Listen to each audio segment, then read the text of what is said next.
Here's a hoodie and a $50 card, she said, her voice sugar-coated but smug, like she was auditioning for some nepotism-sponsored reality show. That was the moment I knew my career at Viron was over. Not a warning. Not a private conversation. No, the CEO's daughter, Kenzie, chose the quarterly all-hands meeting, with 80 pairs of eyes watching, to slice me out of the company I had practically built from scratch. She handed me the hoodie like it was contaminated, my name scribbled across the tag in black Sharpie, as if I were a piece of lost luggage finally claimed. Tucked inside, a $50 gift card to a juice bar, one that doesn't even exist in my zip code. But the worst part wasn't the humiliation. It wasn't the whispers I felt ripple across the room like static. It was the line she dropped next, casual, like she was tossing crumbs to pigeons. And unfortunately, Claire's Q4 bonus didn't meet the updated KPI rubric, so it will not be awarded updated KPI rubric. I wrote the original KPI rubric, and the bonus they just withheld? It was 6 figures, $100,000. Gone with a smirk. I could feel the weight of every stare. Sales guys adjusting their collars like they suddenly couldn't breathe. The intern row hiding behind their phones. Even the CTO, who had begged me 6 months ago to rebuild our back end from the ground up, was now pretending to read his notes. The only one who looked relaxed was our CFO, probably thinking about the boat he just bought with last year's equity. So I smiled. Not because I wasn't furious, not because it didn't sting, but because fury is for amateurs, and I'm a professional. That smile, calm, steady, terrifying in its restraint, made HR's pulse quicken. They know the smile I'm talking about. The one that silently promises, "Don't worry, I won't sue. Not today." I held up the hoodie. Polyester, scratchy, cheap. Felt like it judged me back. "Thanks for the memories," I said, voice even, almost friendly. No door slam, no meltdown, just the soft click of my heels against the tile as I walked out. That's important, by the way. They wanted a scene. They wanted me to be the crazy woman story they could share on Slack later. I gave them nothing. The air outside felt too clean, too cheerful. Blue sky, warm breeze, like the universe was mocking me. I sat in my car, stared at that hoodie on the passenger seat, and thought, this is how they erase you. One fake smile, one skipped bonus, and a hoodie stuffed with silence.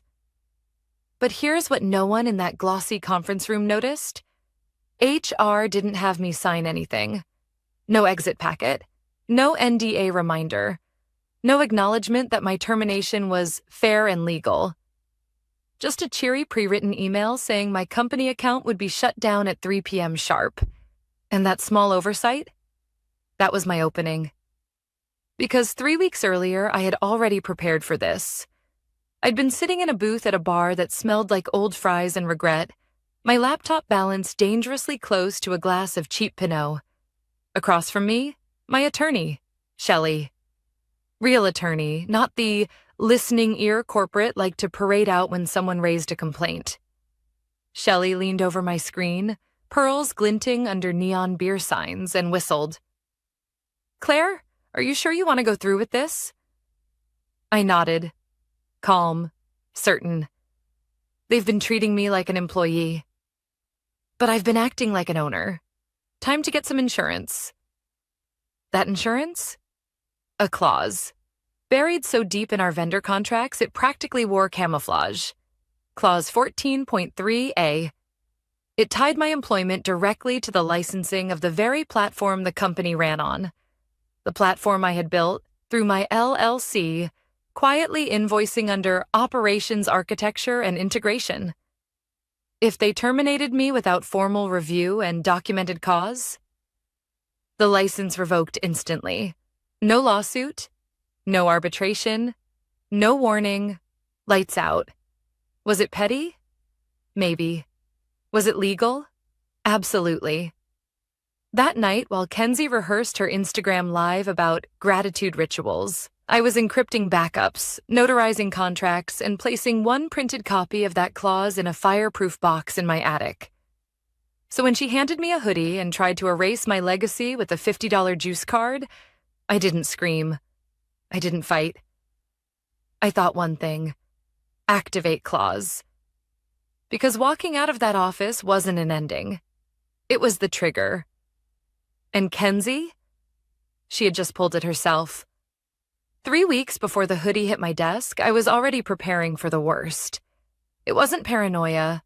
It was survival. Because when you've been in corporate long enough, you can feel when the winds shift. The sudden change in meeting invites. The way your monthly reports stop being circulated. The way people you trained begin speaking over you, parroting your own ideas back to you like they invented them. It's not subtle. It's death by 1,000 cuts. And Kenzie, our CEO's daughter, wasn't exactly subtle. She floated into Virons straight from a lifestyle blog, armed with pastel blazers, buzzwords about radical alignment, and the confidence of someone who had never had a performance review in her life. She didn't need to earn respect. She inherited it. And she decided I was in her way. At first, it was the small things: my name disappearing from project updates, my seat accidentally missing from strategy sessions, budget approvals routed through new culture committees stacked with her friends from yoga. She never came at me directly. She didn't have the spine for that. No. Her weapons were passive aggression and vague jargon. If I flagged a problem in a meeting, she'd tilt her head and say, "I think Claire's perspective comes from a scarcity mindset." Scarcity mindset. I was trying to keep us solvent while she billed the company for team healing ceremonies that were basically drum circles in the break room. That's when I started documenting. Every suspicious Slack deletion. Every wellness vendor invoice that turned out to be a DJ or a palm reader. Every payroll anomaly that somehow benefited her circle. I didn't dump it into the company drive where it could vanish. I kept it in private folders, color-coded, encrypted, backed up twice. One folder even had a joke label: Petty Cash and Petty Queens. But documentation wasn't enough. I needed protection. That's when I called Shelley, my attorney. 42, cynical, pearls like brass knuckles. She'd seen more boardroom betrayals than most TV dramas. We met at a dive bar, laptops open between half-eaten fries. "Claire," she said, scrolling through the contract on my screen. "This is elegant. You sure you want to use it?" "Not yet," I told her, "but I want the safety net."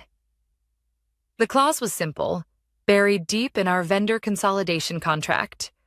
While everyone else obsessed over flashy UI updates and sales funnels, I had quietly rebuilt our back-end architecture. Clean, scalable, mine. And here's the kicker. I built it through my LLC. On the ledger, it looked like just another vendor. Ops, architecture, and integration.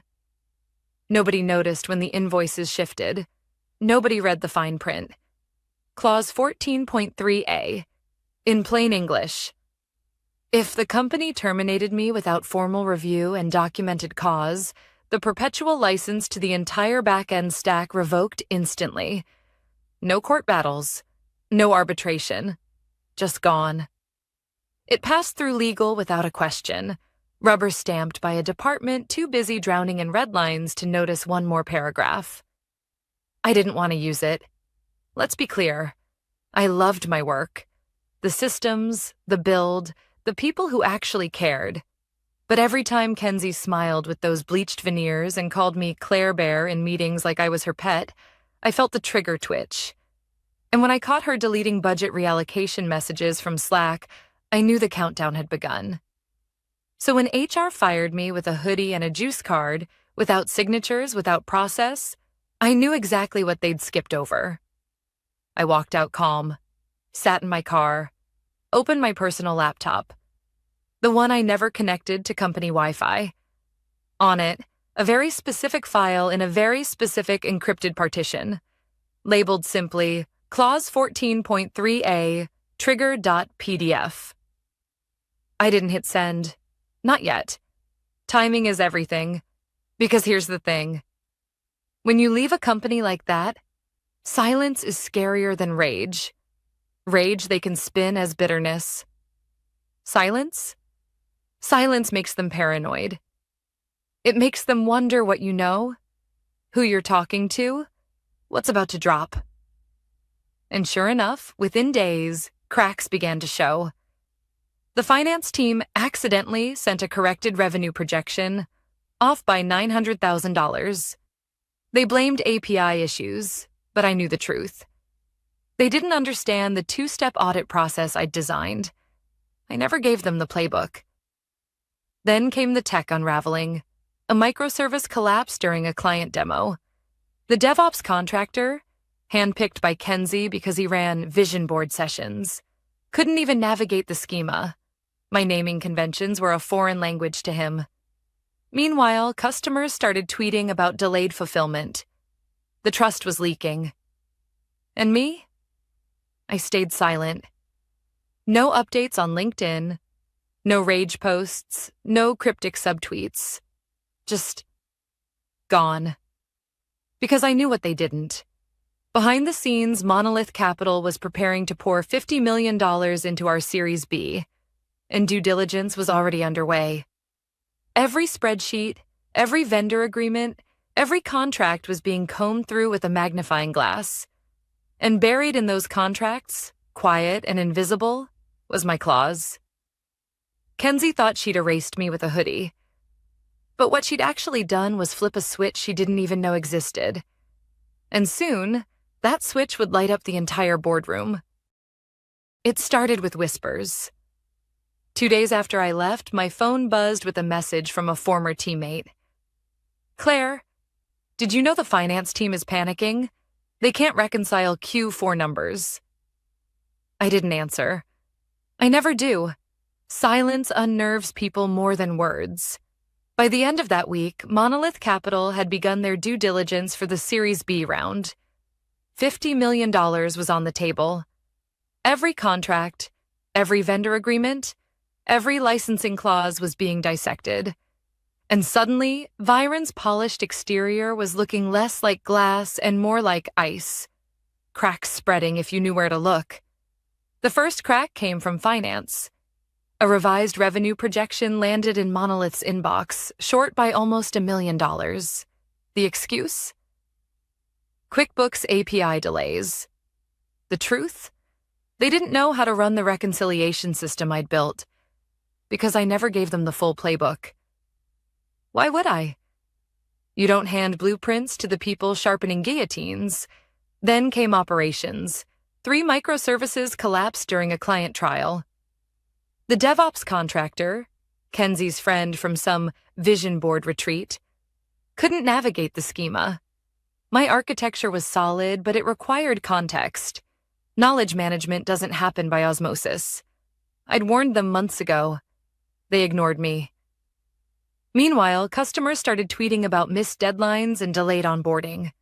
Nothing tanks investor confidence faster than screenshots of angry clients. And Kenzie? She did what Kenzie always did. She spun. In a leadership video, she called it a growth recalibration phase. She insisted the team was stepping into a new vision of operational sovereignty. Corporate poetry for "we have no idea what we're doing." She wore a sweatshirt that read, "$do the work." Irony so thick it could choke a room. But here's the thing about investors. They're not idiots. They've seen the jargon before. What they want is stability, predictability, numbers that add up. And when those numbers don't, they start asking questions. One Tuesday night, while I was baking banana bread in my kitchen, my GitHub notifications pinged. A repo I hadn't touched in weeks, my LLC's private repository, was suddenly getting traffic. 6 hits in a row, all from Viren IP addresses. I laughed out loud. They were sniffing around my code, trying to piece together what I'd left behind. But of course, what they didn't know was that the core license had already shifted. Clause 14.3a was live, a quiet bomb ticking under their boardroom table. I didn't reach out, didn't gloat, just let them stew. Because sometimes the most powerful move is no move at all. The following morning, my attorney Shelley called. "They're circling," she said. Her tone was half amusement, half warning. I got a ping from an external counsel. Informal, of course. They wanted to know if you'd consider a consulting arrangement.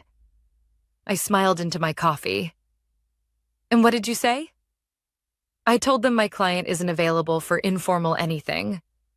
If they want access, they'll need to talk about terms. Shelley never wasted words. That's why I trusted her. Meanwhile, inside Viron, paranoia was brewing. A junior PMI once mentored sent me a single message. Everything feel unstable. Like we're walking on glass. She wasn't wrong, but the real fracture came during Monolith's diligence call. One of their analysts flagged a line item in the vendor contracts. Ops Architecture and Integration, Ray Systems LLC. It was small, ordinary looking, but they highlighted it. Yellow, bold. And that's when the silence began spreading through the executive floor like smoke. I wasn't in the room, but I can imagine it. The CEO's jaw tightening, Kenzie's practiced smile slipping, legal scrambling for binders. Because buried inside that vendor contract was the clause. My clause. The one that said, terminate Claire without cause and the license revokes. Of course, no one wanted to admit they hadn't read it. Or that they'd fired me with nothing but a hoodie and a juice card. And me? I was sitting on my balcony, sipping wine, watching the sun dip behind the city skyline. I didn't need to lift a finger, because the beauty of a well-built clause is this. It doesn't scream. It doesn't fight. It just waits. And when the timing is right, it detonates quietly, leaving everyone else scrambling in the smoke. Monolith wasn't done digging, and the deeper they went, the closer they came to the truth. Viron didn't own the very system they were trying to sell for $50 million. The investors would soon realize it. And when they did, all the pastel blazers, buzzwords, and motivational hoodies in the world wouldn't save Kenzie. And that was the part that made me smile. Not revenge, not gloating. Just restoration. The system protecting itself. The day of the Series B pitch arrived like a storm everyone pretended not to see coming. I hadn't planned on being there, but Monolith Capital's lead investor, Gregory Watts, personally requested my presence. For continuity, he called it. The board agreed. Too flustered, too desperate to argue. Kenzie didn't know until I walked into the lobby that morning. Her smile cracked for a split second, like a pane of glass under strain. Then she pulled it back, plastered on a performance grin, and swept past me as if I were invisible. I didn't mind. I wasn't there for her. The boardroom was all glass and hubris. 27 floors up, panoramic views of the bay. A conference table big enough to land a helicopter on. The kind of place designed to impress investors with views instead of numbers. Monolith's team entered quietly, tailored suits and cool expressions. Gregory sat at the head, calm, deliberate, the kind of man who didn't need to raise his voice to be heard. Kenzie took the floor like it was a stage. Cream blazer, designer heels, and one of those oversized water bottles with motivational timestamps. Her slides were polished within an inch of their life. Animations, graphs, buzzwords stacked like a Jenga tower. At Viron, she purred, clicker in hand, we don't just build platforms. We architect trust. I saw one of the Monolith analysts raise an eyebrow. For an investor, that's basically a scream. The presentation rolled on. Culture-forward architecture. Emotional throughput. Scalable empathy. Not a word about the actual back-end stability. not a whisper about the operational chaos boiling under the hood. Then Gregory opened his diligence folder. Slowly, page by page, no interruptions, just the sound of paper against paper. The room's temperature seemed to drop with each turn. Kenzie's phone, face down on the table, lit up. 12 missed calls from legal. She ignored it, kept smiling, kept talking about team cohesion and retention rates. But then Gregory raised a hand. The room froze. "Before we go further," he said, voice calm, precise. "We need clarification." Kenzie's smile faltered. "Of course," she replied, tone an octave higher. Gregory slid one page forward. A termination memo. My termination memo. "This document states that Claire Ray was terminated for negativity and misalignment with culture. Is that accurate?" "Yes." Kenzie nodded too quickly. "It was a leadership call. A cultural fit issue. Reviewed by internal counsel?" Gregory asked, eyes steady. Kenzie hesitated. The CEO shifted uncomfortably. Legal stared at the table.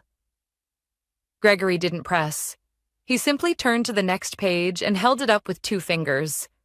A letter. My letter. Formally notarized, dated last week. Clause 14.3A notification. He read. Revoking all back-end platform licensing effective the moment Ms. Ray was improperly terminated. The silence was suffocating. Kenzie's knuckles whitened against the edge of the table. Her eyes flicked to her father, then back to Gregory, then down at her phone again as if the screen might offer a way out. Gregory's voice didn't rise. He didn't need it to. This clause is clear. Licensing of Viren's core infrastructure is contingent upon continued employment of Claire Ray. Termination without documented cause revokes that license immediately. The general counsel, pale as paper, stood so fast his chair skidded back into the glass wall. He snatched the clause from Gregory's hand, eyes wide. How did this get signed?" he whispered. I spoke for the first time. Calm, even. "I drafted it. Your department approved it during vendor consolidation last year. It passed review." The CEO's face drained of color. Kenzie opened her mouth, hands flailing. "This is a technicality." "No," Gregory cut in, sharper now. "This is ownership." He tapped the projection screen still displaying Q1 2026 roadmap. "What you're pitching here assumes platform stability. But without this license, you don't own your own product, which means every investor in this room is being shown vaporware." The room didn't breathe. The CTO buried his face in his hands. The VP of sales walked to the window like he was considering jumping. The CFO muttered something about, "She warned us." The CEO reached for his water glass, missed, nearly spilled the pitcher. His hands trembled. Gregory stood, smoothed his jacket. "Congratulations," he said quietly, his words slicing sharper than any shout. "You just lost your company." Kenzie half rose from her chair. "Wait, we can fix this. We'll talk to her lawyer." But no one was listening anymore. The board erupted. Voices overlapping, binders slamming, accusations flying. Someone shouted, "Why didn't anyone flag this clause?" And me? I sat still in the back row, neutral expression. Hoodie folded neatly under my arm like a souvenir. I didn't gloat, didn't smirk, just waited. Because the truth was already doing the work for me. The collapse had begun. The boardroom didn't explode. Not at first. Shock isn't loud. It's heavy. A silence so thick you can hear every breath, every shift of a chair. Then the eruption came. Voices colliding, binders slamming open. A pen thrown so hard it clattered across the glass table. One board member shouted, "Why didn't anyone flag this clause?" Another hissed, "She warned us." The CFO looked sick, pale and sweating. The CEO sat slumped, staring at the termination memo like it was written in a foreign language. His hands shook as he muttered, "This can't be happening." But it was. Because when you build a company on slogans, nepotism, and Instagram filters instead of substance, all it takes is one forgotten clause to bring it down. Kenzie was still flailing, her cream blazer askew, her voice climbing higher with each word. "This is just a misunderstanding. We can negotiate. We'll fix it." But no one looked at her. She was background noise now. Gregory didn't even raise his voice.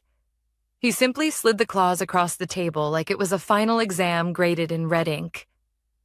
"Without this license," he said evenly, "Viren has no product. Which means you have no company. Our position is clear." Then he turned to me. Just a glance, steady and knowing. A nod. And he walked out. The sound of the glass doors closing behind Monolith's team felt like a coffin lid sealing shut. No one moved to stop them. I stood slowly, hoodie tucked under my arm like a reminder of where this all began. My heels clicked against the polished floor as I walked toward the exit. No dramatics. No last speech. Just calm control. As I passed the catering table, I paused, looked down at the hoodie. Company logo screen printed like a participation trophy. I dropped it in the trash without a second glance. The hallway outside was quiet, bright, peaceful. That's when my phone buzzed. A new email. Subject line, "Let's talk acquisition. Your terms." I exhaled. Slow, steady. Not exhaustion. Release. Because here's the truth. Revenge wasn't the point. Not really. It wasn't about humiliating Kenzie or watching the CEO squirm.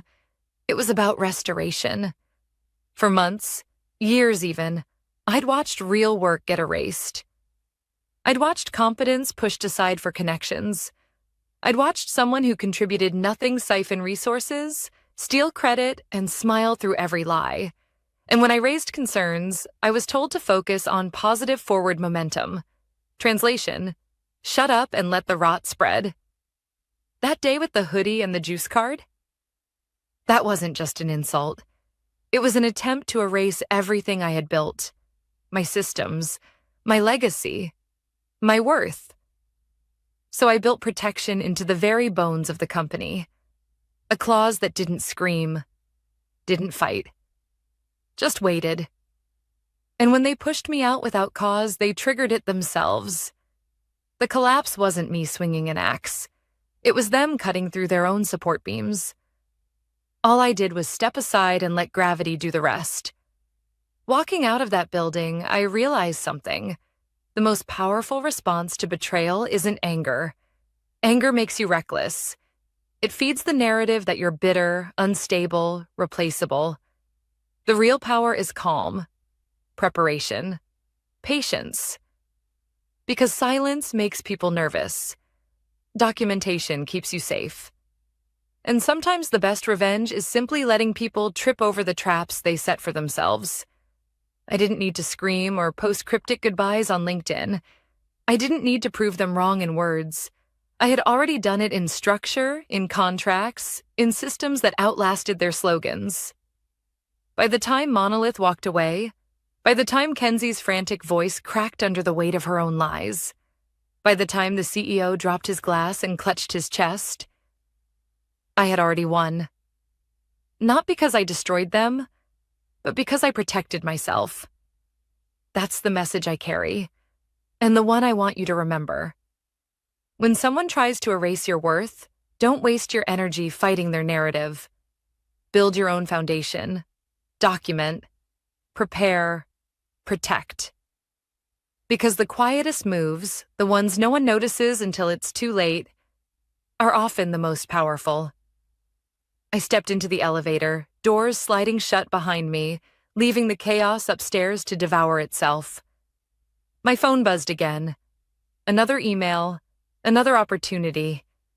And I smiled. Not the smile HR fears, not the smile of someone plotting revenge. The smile of someone who finally got their restoration.